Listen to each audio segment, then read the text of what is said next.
What's up, guys? Today I'm bringing you my first ever live action top 10 list, but actually it's not even a top 10 list, it's a top 5 list. Now today I'm counting down my top 5 favorite books that I've read so far in my life. These are my favorite books that I've read in my life so far. Of course, I have not read all the books in existence, so there might be some books that you find are literary genius that aren't on this list. Well, maybe I just haven't gotten to them yet. I'm sure in a length of 5 years, this list could be completely different, but this is how I feel right now. These are my top 5 favorite books.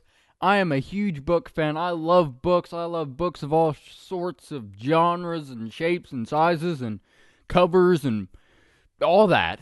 But, however, a lot of books don't really strike me as amazing books. What I mean is there's not very many books that I finished reading and said, wow, that was a piece of awesome right there. That was a masterpiece of a book.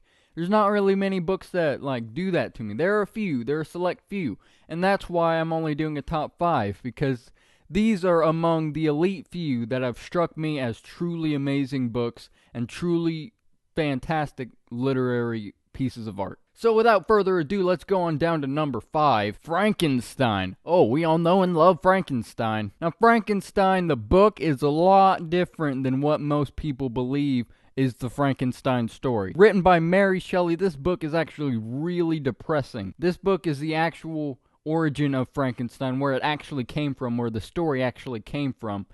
And it is among one of the best horror stories in all of existence. One of the most loved, one of the most recognizable, all that goodness. In the book, the monster isn't just some lumbering oaf who just wanders around and doesn't know anything.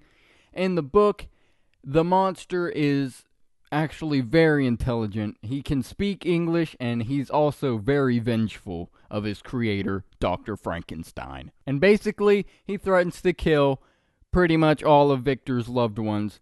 Very sad book, very depressing, very interesting nonetheless.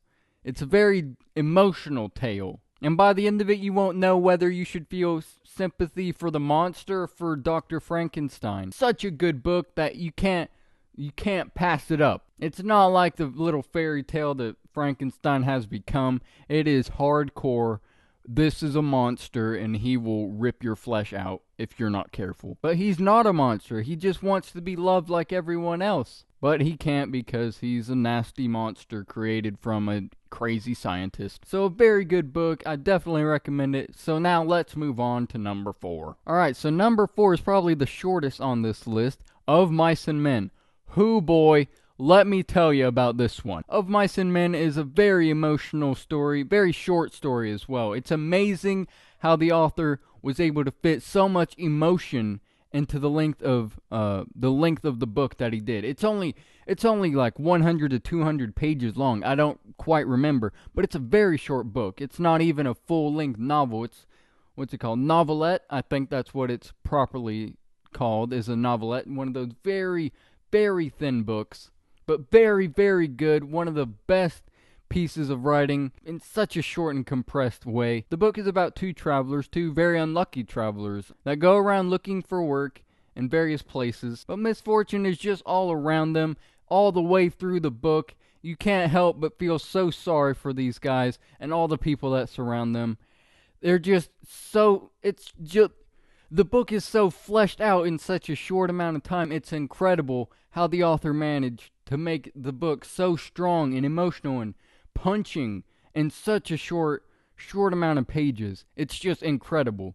It's a very good book, very short read. If you have the time, probably you could read it in a day if you really wanted to. If you just sat down and read it, you could finish that thing off in no time. Another very good book, another great read. So let's move on now to number 3. Number 3 is probably one of the most respected pieces of literary art known to man.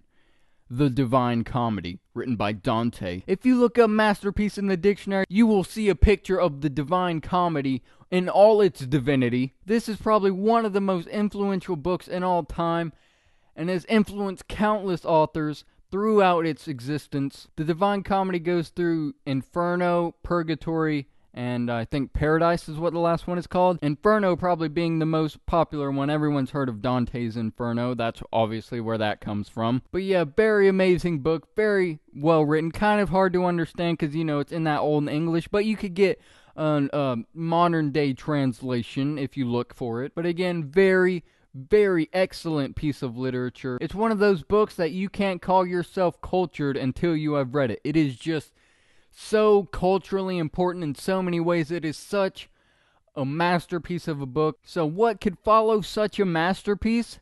Another masterpiece, of course. Let's check out number 2. We go from about the 1400s all the way to about the 1800s. Mark Twain and Huckleberry Finn. Oh, this book is something else. This book is one of the most respected, if not the most respected piece of American literature ever written. To me, this book was almost flawless. It was so deep and so emotionally punching throughout the whole book. I love the way it was written. I love why it was written. I love the story behind it. I love Mark Twain. He's such an awesome guy. If you've heard stories about him, you know that he's an incredible dude. It is just such a journey. It's such a journey to watch Huckleberry Finn go through all this, and you literally watch him grow into a man, basically. And what I love more than anything, basically, is counterculture, and this book is nothing but counterculture. It goes against all the cultural beliefs, all the societal beliefs at the time, including the racism of the 1800s. It challenges various religious beliefs, basically anything and everything at the time. And it does it so elegantly. That's the beauty of Mark Twain, is he is such an elegant writer and such a human writer. He's such an amazing author, and he can humanize his characters so well. And once you get done with this book, you feel like a new person. You feel almost enlightened by the book. It is so amazing. And that is what books are meant to do. They're meant to bring you to that next level of intelligence, to that next level of thought. They're supposed to challenge you and make you think and make you question things. And that's exactly what this book does to a T. And that is why I love it so much. But there is one book I love just a bit more.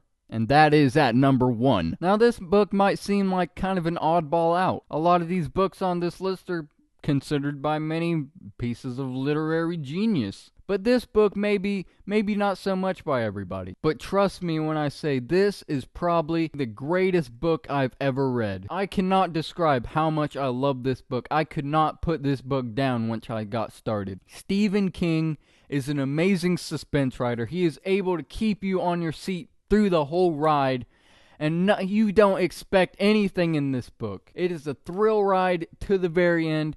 It never lets you down. The emotions, it's just an emotional roller coaster. You don't know what to expect. It is one of the few books that have actually basically made me cry through what happened in it. And just like Huckleberry Finn, it makes you think. It makes you question things. It makes you go to that next level of thought. It really blurs the line between good and bad and what is right and wrong. The main character in The Green Mile is a security guard, basically, on death row in a prison. And basically it's about all his experiences with different inmates and different guards on death row, what they experience, what he goes through, and what everybody goes through. It's such a depressing, such an emotional ride through the whole thing, but it is an amazing one. It's a very grim, very dark book, but very worth reading. The Green Mile is definitely my favorite book that I've read so far. Maybe this time next year I'll have a completely different list of books. I haven't read every book, as I've said. There's plenty of books that I've heard are very good that I've been wanting to read very much so, such as